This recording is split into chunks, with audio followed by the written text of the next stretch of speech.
Welcome to a Different Perspective podcast. I'm your host, Mike Green. And today I got my partner with me, Scrap G. What's going on, man? What's the dilly, brother? What's the dilly? Hey, man, it's been a long time coming. You know, I've been knowing Scrap for a long time now. Like a long time. We done took part in a bunch of wild stuff in the streets. You know what I'm saying? And I just, I thought it'd be cool to have him on here. Just get a different perspective. You know what I'm talking about? So we was to start it off, we was talking about Kodak Black and Boosie. So for y'all that don't know, 6ix9ine, the nigga that they say snitched, the nigga that snitched, he gave Kodak Black $1 million plus and a Rolls Royce for a 16 for a verse. I rap, man. It don't take no time to make to write a 16, but I don't even think he wrote that. I think he freestyled that.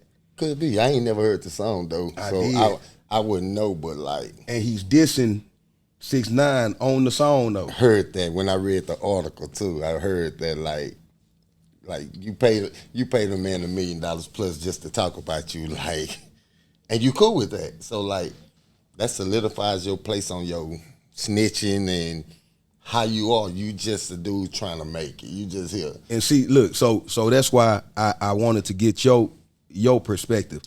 In this case, Boosie said that Kodak ain't no street nigga. I don't agree. With that. Okay. Why? And I'm glad you said that. So why don't you agree? I don't agree because he chose to make money don't take away from the fact that you are who you are. You're a man before anything. Right. You know what I mean? And you know what this man done. You know the situation behind what he done. All that going in. But $1 million is $1 million, bro. Yeah. I don't know nobody turning down, well, I guess Boosie, but I don't know nobody turning down $1 million and a Rolls Royce just to write 16 lines. But the thing is, see, it's important to Boosie because he feel like he broke the code, the street code, right? Me, myself, I ain't gonna lie to you, man. You know me, bro. You know what I'm saying? It's a lot of stuff that I was down with. It's a lot of stuff that I thought was real nigga shit. You know what I'm saying? That ain't, man. You know what I'm saying? And a lot of it has to do with some of the code that we've adopted.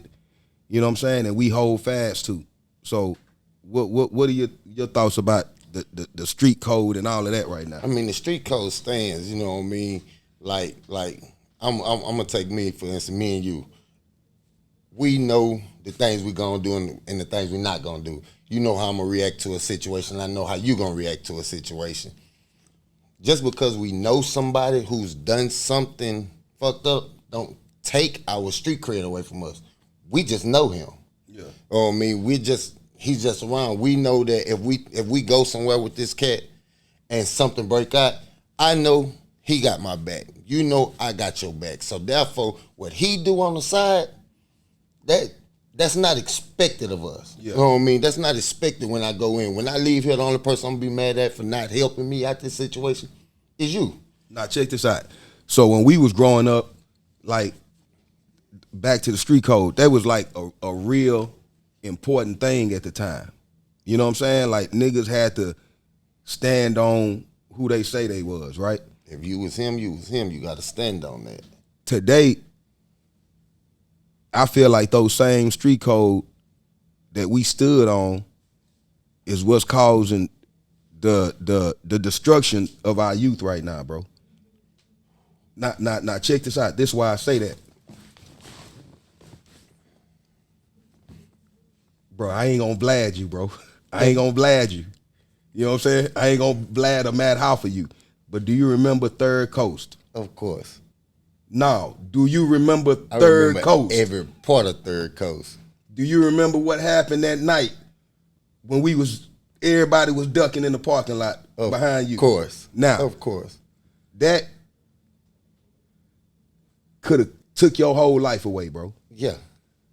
Do you feel like at that, I know at that time you probably felt like it was worth it. You know what I'm saying? Like a nigga played with you, man, I ain't going for it. It is what it is. Let's, you know what I'm saying?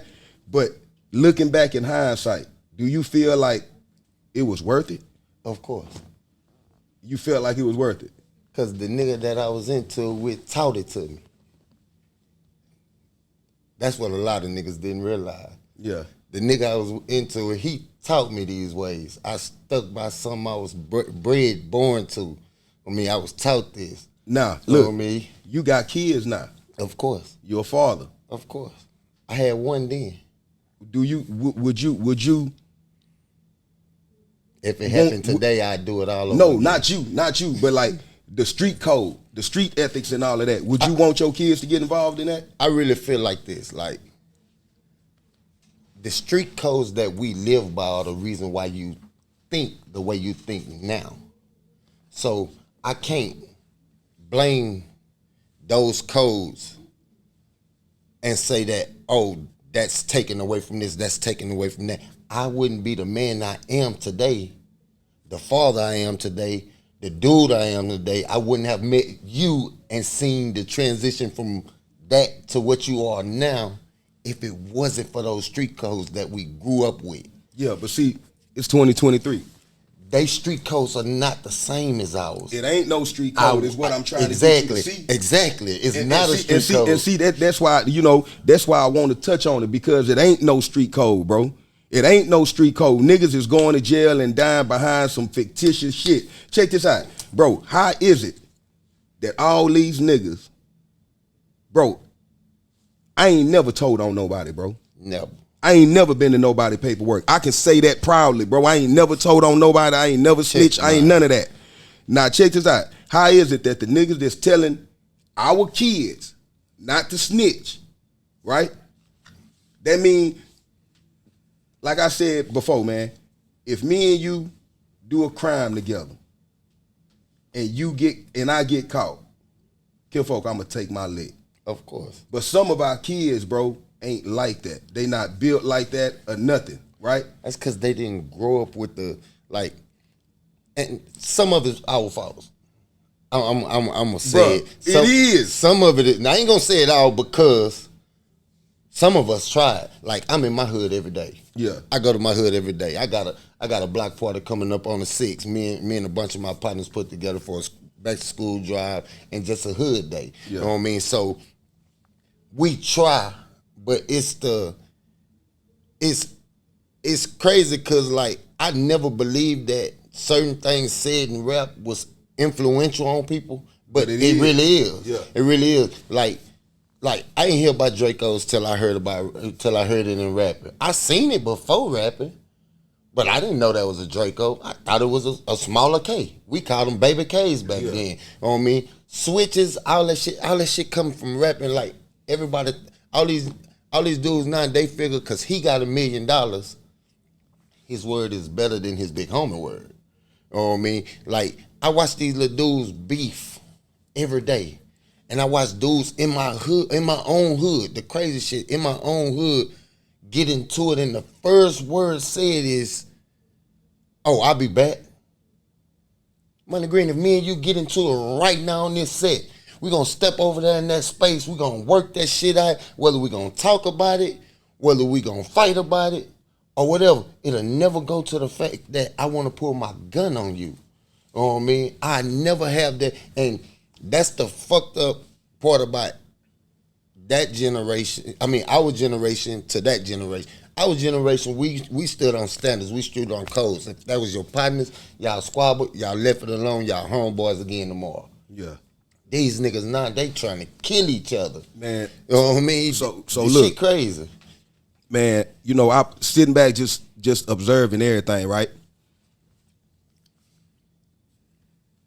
You had made a comment. You said the street codes is what got us to where we are now.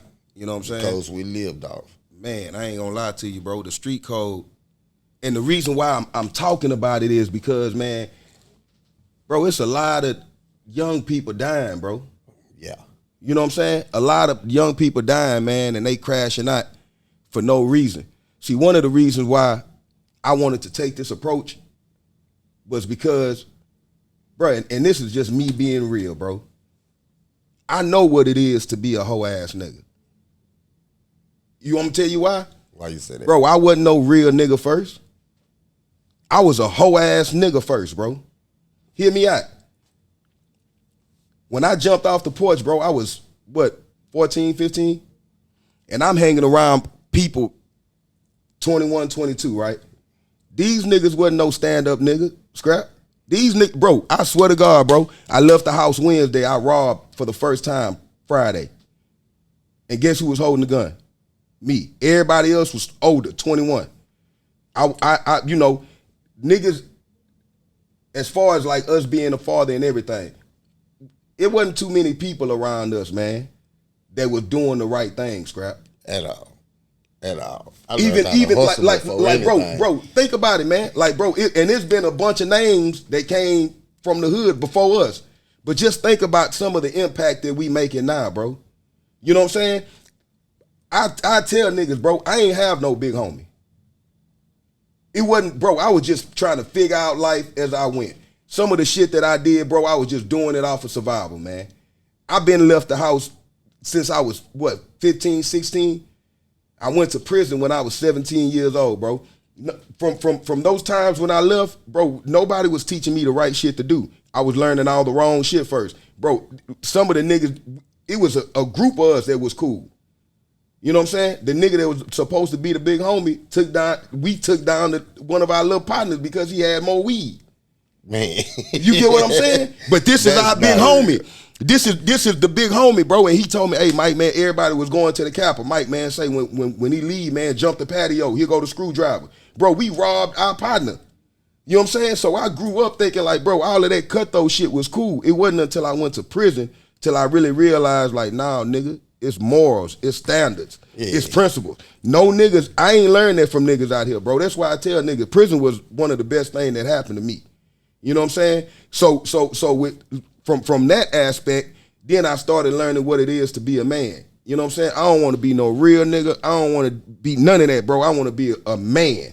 You know what I'm saying? Yeah. It's too many real niggas and not enough men. Niggas will be real to the streets, but won't fuck with their kids, bro. Like a motherfucker. So how is you a real nigga? Even for myself, I had to learn, like, nigga, you put titles in front of your name, you ain't even ready to stand behind. Nigga, when you say you real, that mean it ain't no flaw behind your name. Nigga, I had flaws. I done robbed my partner. I done smashed my partner's baby mama. I done did all type of snake shit. So how can I say that I'm a real nigga, bro? You know what I'm saying? And bro, but niggas that look at themselves today and think that they real niggas, bro. Yeah. It ain't nothing real about that shit. That's why I wanted to come out and just, hey, look, man, like, bro, we been there. Like a motherfucker. You ain't got to listen to us, kinfolk, but we been here, bro. We been out here when it was, bro, the trenches. You hear me? You know what I'm saying? Like so we done made it out. And I feel like, man, it's only right for us to just, just give a little game back. Yeah. That's the best part about that's the thing, like, and I've got into it with the women that I was in relationships with over because of my hood, because I try. You know what I mean? I'ma always go back to my hood.